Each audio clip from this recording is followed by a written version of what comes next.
Bonsoir et bienvenue dans le journal de la rédaction. Dans l'actualité de ce vendredi 26 juin, sans surprise, le plan de déplacement urbain a été voté ce matin lors du conseil communautaire de Marseille-Provence Métropole. Fini les bains de foule au Catalan, la plage sera désormais sous surveillance de la police afin d'en limiter l'accès. Le plan de déplacement urbain a bien été voté aujourd'hui au conseil communautaire de MPM. Pour ce dernier rendez-vous, avant la trêve estivale, nos élus s'en sont donnés à cœur joie. À 9 mois des municipales, les prétentions des uns et des autres commencent à se faire sentir. Illustration ce matin dans l'hémicycle de MPM, Marguerite Kioch était sur place. Il était une fois... S'il vous plaît. Depuis quelques semaines, les institutions marseillaises sont devenues des théâtres. Vous ne décidez ni ne faites ce dont Marseille a besoin et que les Marseillais attendent. Merci. Moi, je ne sais pas, Mme Kardec. Si les primaires ont commencé, et ce que je sais, c'est que dans votre discours, les élections municipales ont bien commencé. Le drame qui s'y joue, la course à la mairie de Marseille, exemple ce matin avec le vote du PDU, le plan de déplacement urbain qui prévoit toutes les politiques concernant les transports en commun, L2 et autres pistes cyclables sur tout le territoire de MPM. Deux socialistes, candidats aux primaires contre Eugène Caselli, ont décidé de voter contre, Patrick Menucci et Samia Ghali. C'est pas ma vision de Marseille pour demain. Voilà. Et je l'ai dit, sur la question notamment du transport, qu'on soit au sud, à l'est, au centre ou au nord de la ville, tout le monde doit être traité de la même manière. Vote contre également des écolos qui dénoncent une place trop importante laissée la voiture au détriment des transports en commun et du vélo. Plus surprenant, le vote contre d'une partie des élus UMP. Ils regrettent notamment que le boulevard urbain sud soit repoussé. Et voilà comment un texte qui aurait dû passer comme une lettre à la poste donne des sueurs froides à Eugène Caselli. EU est approuvé, je remercie les élus de leur responsabilité. La droite avait décidé de s'abstenir sur le PDU, c'est ce qui avait été dit en conférence des présidents.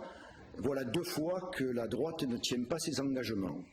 Alors que moi, vous avez pu le remarquer, je suis d'une loyauté exemplaire par rapport au pacte de gouvernance.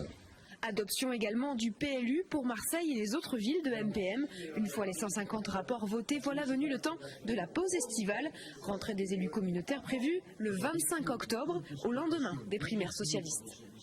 Politique et justice, en bref, après 3 heures de confrontation avec Jean-Noël Guérini, le conseiller général Alexandre Medvedovski a été mis en examen par le juge Duchesne pour détournement de fonds publics dans un des volets de l'affaire Guérini.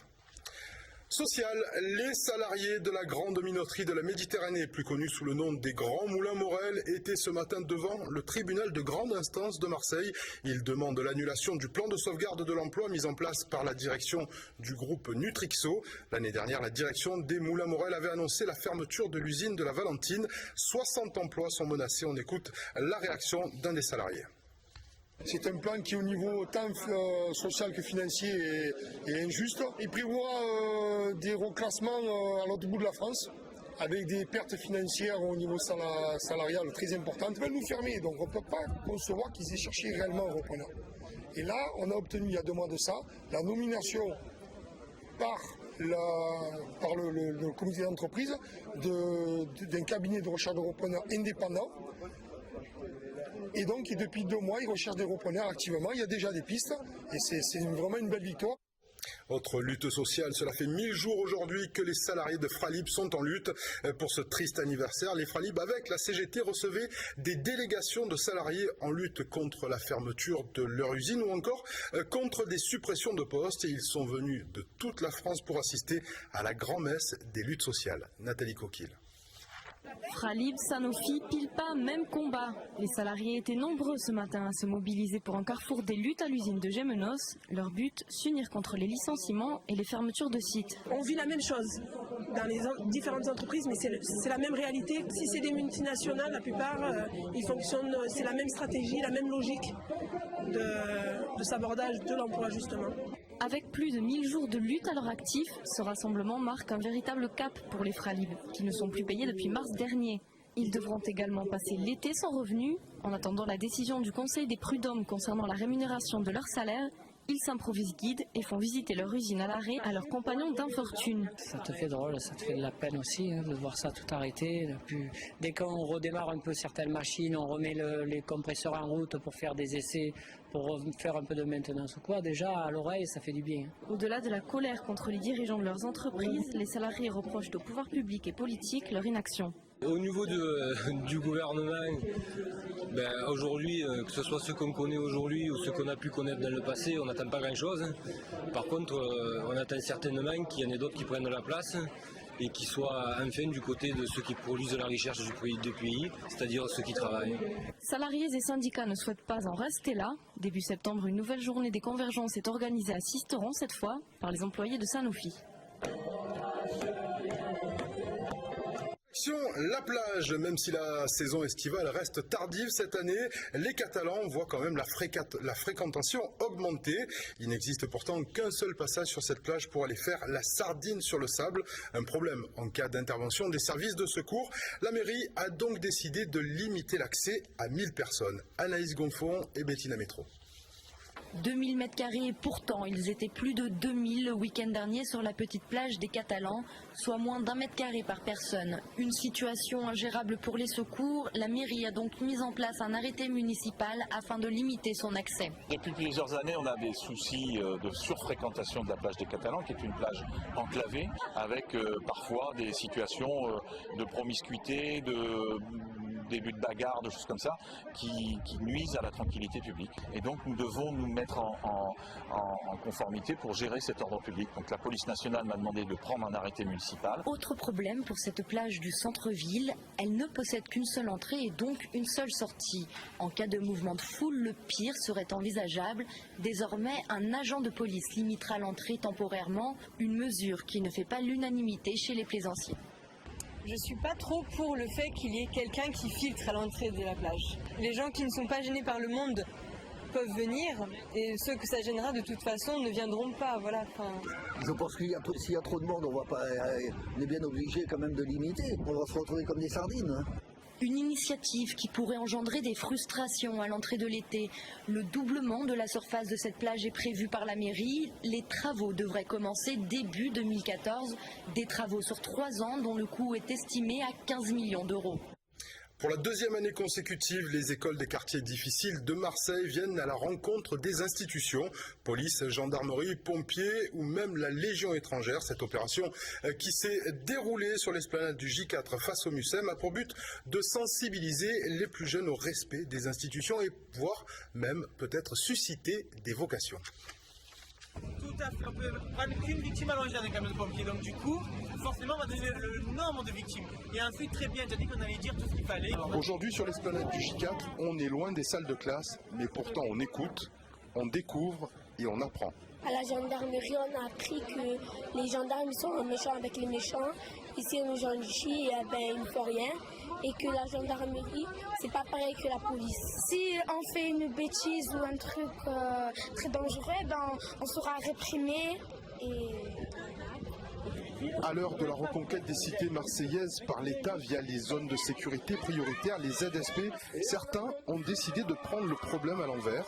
Pour Salim Bouali, la prévention passe par la connaissance des institutions. Je pense que les quartiers nord de Marseille ou les quartiers tout court, il y a une richesse incroyable chez les garçons, chez les filles. Et le travail derrière l'uniforme, ces hommes de la police, de la Légion, des pompiers, des gendarmes, de la préfecture, partagent aujourd'hui quelque chose de valeureux. On a l'impression que la jeunesse a découvert que derrière un uniforme, il y a des hommes ou des femmes. Et que le dialogue est tout à fait normal et possible.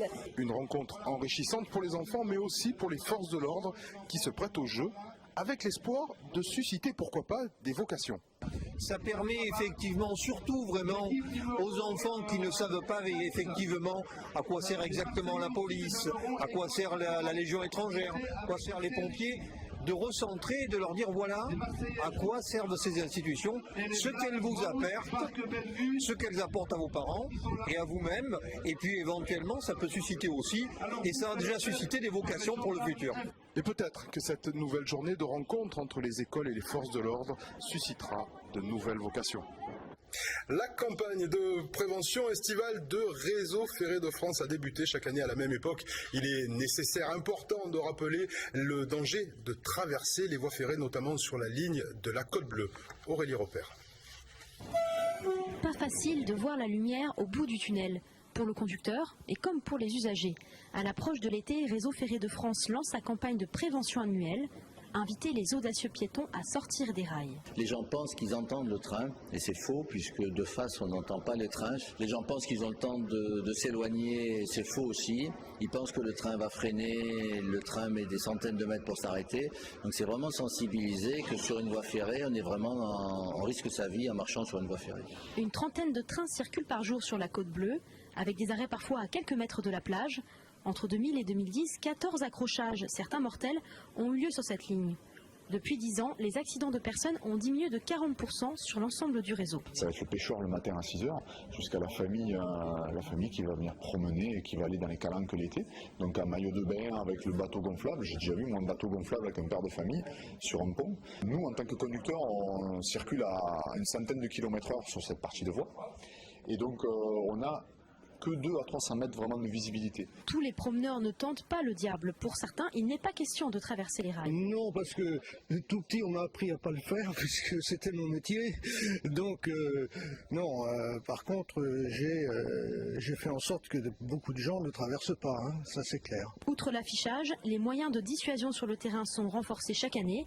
Clôtures, murets à proximité des chemins de randonnée. L'an dernier, des buissons épineux ont même été plantés. Les usagers sont prévenus, qui se frottent au rail s'y piquent. Football, l'OM a enfin trouvé sa première recrue du mercato, c'est désormais officiel. Dimitri Payet, le milieu offensif de Lille, s'est engagé pour le club phocéen sur une durée de 4 ans, montrant du transfert un peu plus de 9 millions d'euros. Dimitri Payet devra tout de même se soumettre à la traditionnelle visite médicale. C'est assurément une bonne nouvelle pour les supporters marseillais. La saison dernière, Dimitri Payet a signé 12 buts et 12 passes décisives. Le nouvel attaquant marseillais sera présenté dans les prochains jours. Voilà, c'est la fin de ce journal. Merci de l'avoir suivi. Votre prochain rendez-vous avec l'information, ce sera dès 22 h, le 22 minuit, présenté par Julien Desvages. Passez un excellent week-end. L'info continue sur LCM.